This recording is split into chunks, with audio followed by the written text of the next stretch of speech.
You have 7 minutes and Deputy Gilmore 8 minutes. Is that agreed? Yeah. Thank you, Cathaoirleach.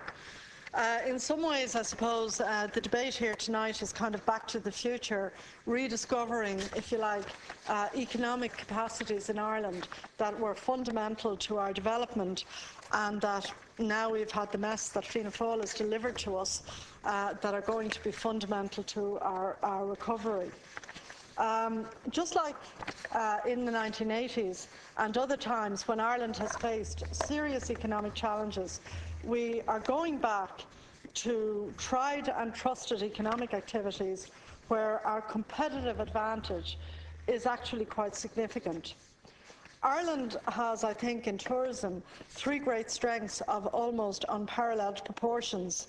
We have a cultural and sporting heritage.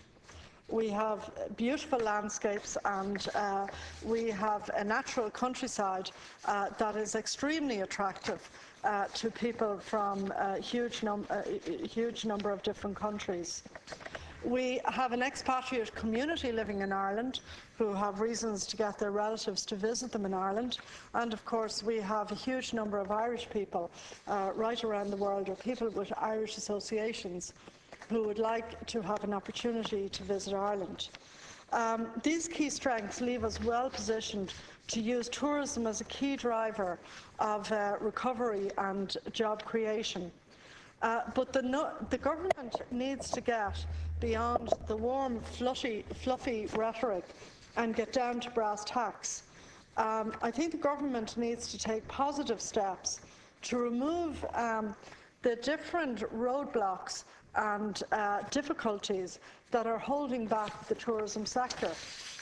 Our key strengths provide an opportunity to expand our tourism sector into newer, growing, high-value added areas like ecotourism.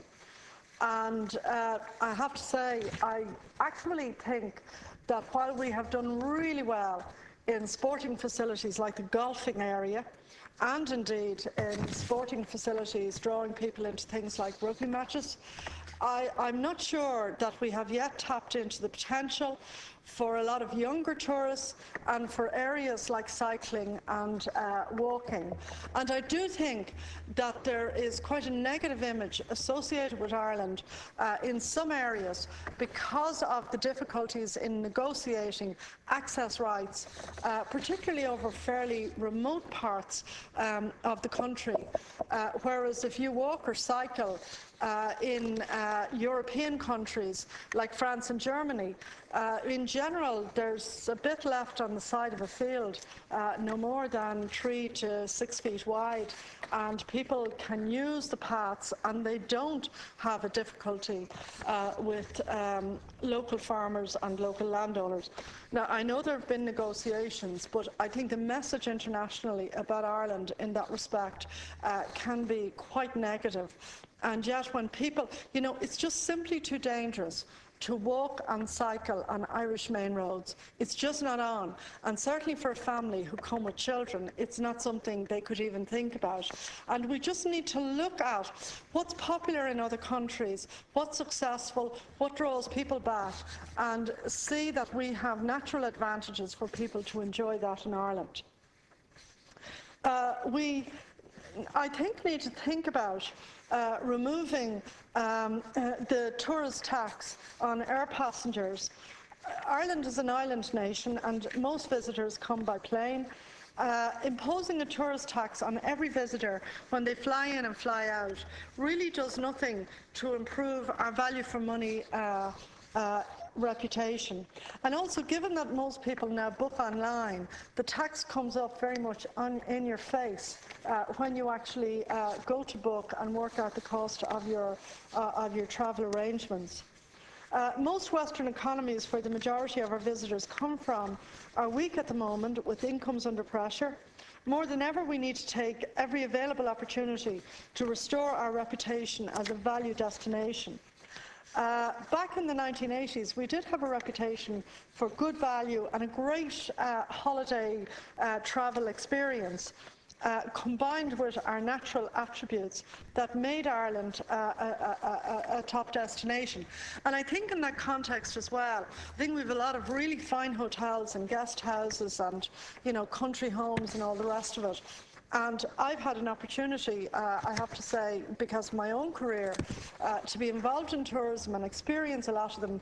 But I do think that people want an authentic Irish experience. And that is something that perhaps at the height of the boom was lost sight of. And a lot of that has to do with the quality of the training of staff and the fact that they, even if if they're not from the local area, that they're well trained in relation to what the local area has to offer. In a globalised world, visitors expect to be able to arrange their visit online from the comfort of their own homes. They really want to look at the site, they want to see the rooms, they want to see the surrounds, they want to see what the property looks like, they even want to see some images of maybe the local restaurant that they might go and have their evening meals in. And they want to be able to stay in contact when they get to Ireland with their people back home, their clients, their colleagues. Global communications technology, next generation broadband is where it's at.